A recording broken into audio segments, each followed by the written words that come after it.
Hello everyone. So today let us discuss about the steps involved in a root canal treatment. So what are the steps involved in a root canal treatment? They are access opening, biomechanical preparation, obturation. And one of the most forgotten but equally important step is post-endodontic restoration. Without this post-endodontic restoration, all the other steps that you do will not sustain for longer.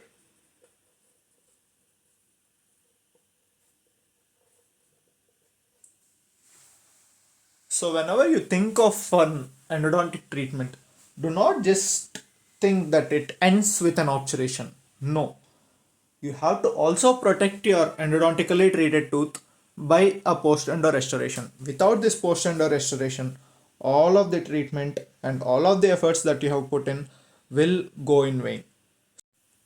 It's not just the good cleaning and shaping or an obturation that matters in an endodontically treated tooth.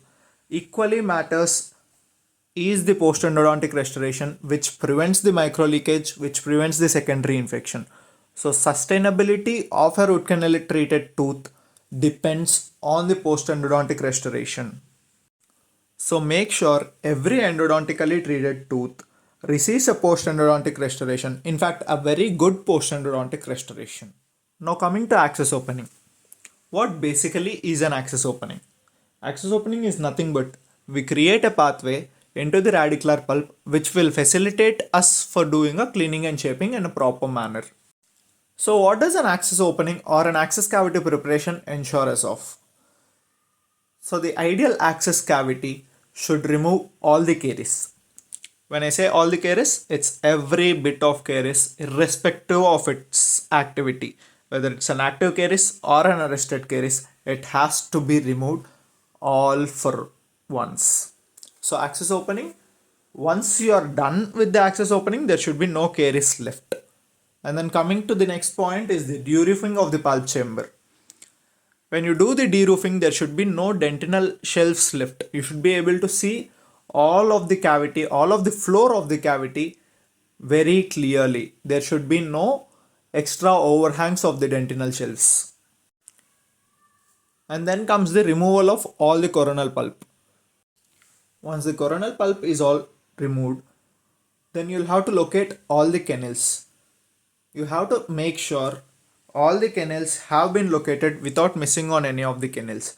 For that, you should be having a keen eye on the dentinal maps.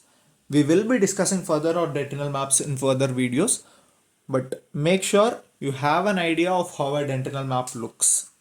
And then establishing the straight line axis is very important so that you will not have any file separations and you decrease the amount of file separations. And then conservation of all the healthy tooth structure. This actually is very important because this is what ensures the predictability of the tooth.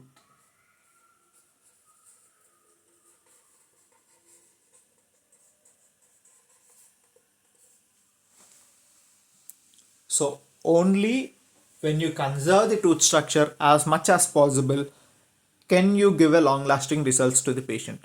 So make sure you does not encroach so much of tooth structure in the name of establishing a right line access or in the name of exploring for extra canals.